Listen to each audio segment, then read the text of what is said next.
Assalamualaikum warahmatullahi wabarakatuh, sahabat kalian yang berbahagia. Alhamdulillah kita kembali akan ulas berita.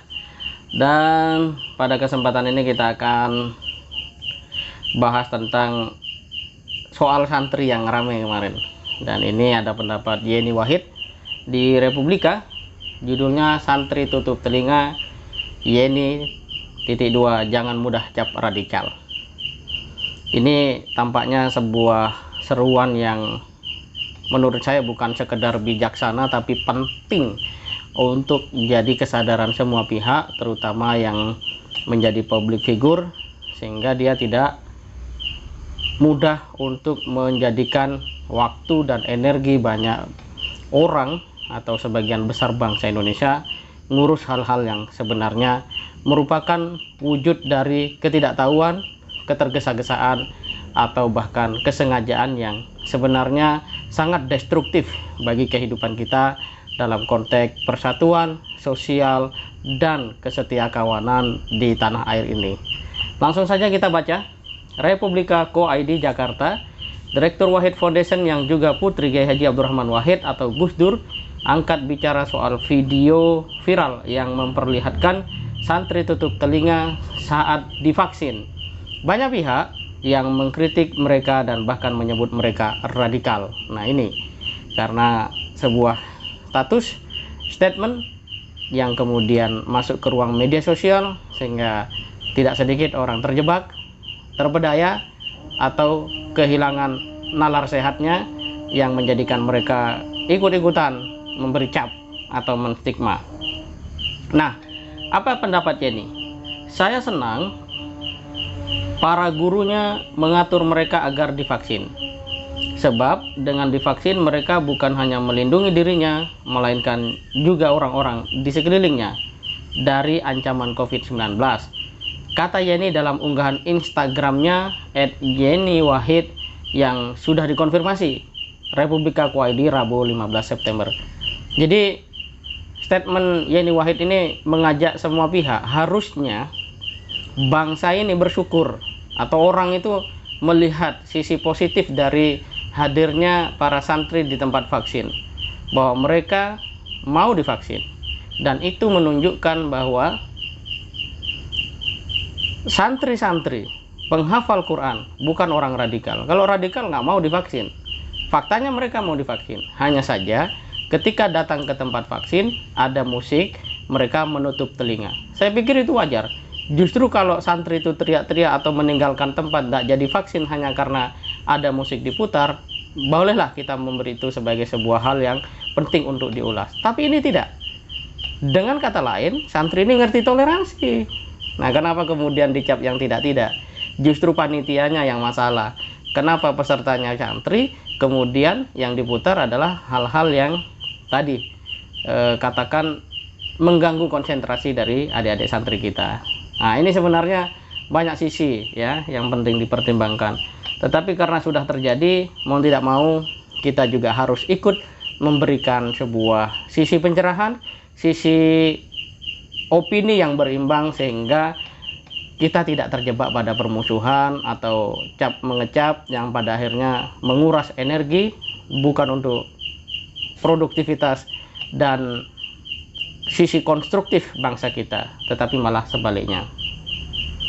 Yeni menuturkan, menghafal Al-Quran bukan perkara mudah. Dia menceritakan pengalaman temannya Gus Fatir ya, dari pondok pesantren Al-Kenaniyah yang sudah mulai menghafal Al-Quran sejak usia 5 tahun. Jadi memang butuh fokus, waktu panjang, dan kesungguhan yang tidak biasa untuk bisa menghafal Quran. Menurut Gus Fatir, dalam menghafal Al-Quran memang dibutuhkan suasana tenang dan hening agar lebih bisa fokus. Nah, jelas mengapa mereka nutup telinga, tidak lain hanyalah agar bisa tenang dan bisa lebih fokus. Dihargai dong, masa kalau punya santri punya sikap kemudian dianggap macam-macam. Lantas di mana suara toleransi itu akan diterapkan kalau ternyata ketika ada perbedaan justru sebagian orang itulah yang gagal memahami dan menerapkan toleransi? Ini masalah ya. Nah, jika dikaitkan dengan video viral, Tindakan menutup telinga tidak bisa disebut radikal, karena para santri hanya ingin konsentrasi penuh dalam menghafal Al-Quran. Kata Yenin ya, jadi kalau anak-anak ini oleh gurunya diprioritaskan untuk fokus pada penghafalan Al-Quran dan diminta untuk tidak mendengar musik, itu bukanlah indikator bahwa mereka radikal. Nah, cocok. Jadi nggak mudah, dan jangan terlalu mudah memberi cap-cap macam-macam, apalagi radikal. Yang identik ini nanti diperhadapkan dengan aparat, dengan berbagai macam isu yang bisa mengikuti hal-hal yang justru menjadikan santri mendapat stigma yang tidak baik. Dan kalau itu terjadi, saya pikir ini adalah hal yang sangat penting untuk kita ketahui, kita cegah bersama-sama. Karena sebenarnya para santri inilah, kalau dalam bahasa Muhammad Iqbal, pada sekolah-sekolah modern ya. Jadi Iqbal mengatakan kalau ada sebuah sekolah yang tidak lagi mengajarkan hati untuk khusyuk, tenang ya, mengedepankan bagaimana muhasabah, evaluasi diri hingga menetes air mata, itu adalah sekolah-sekolah modern. Jadi jangan karena alasan modern kemudian kita tidak bisa menghargai perbedaan, dan jangan dianggap apa yang menjadi pengalaman spiritual para santri dalam pembelajaran menghafal Quran sebagai sesuatu yang tidak perlu. Bahkan menghafal Quran itu pahalanya, kebaikannya bisa sampai ke akhirat. Nah, jadi jangan main-main. Penghafal Quran itu generasi hebat bangsa Indonesia. Nah, Yeni meminta masyarakat agar jangan mudah memberi cap seseorang radikal atau kafir. Cocok. Selain itu, dia juga mengajak masyarakat untuk lebih proporsional dalam menilai orang lain dan menghindari hal yang bisa memecah belah umat. Cocok. Dalam pengertian, ini adalah sebuah ungkapan penting. Jangan sampai kita habis energi hanya untuk urus orang-orang yang seperti itu. Ya, mestinya memang bangsa Indonesia ini kalau ada yang viral tuh yang positif gitu ya, yang membangun, yang bisa menjadikan kita termotivasi gitu. Tapi seringkali ya seperti inilah bangsa kita.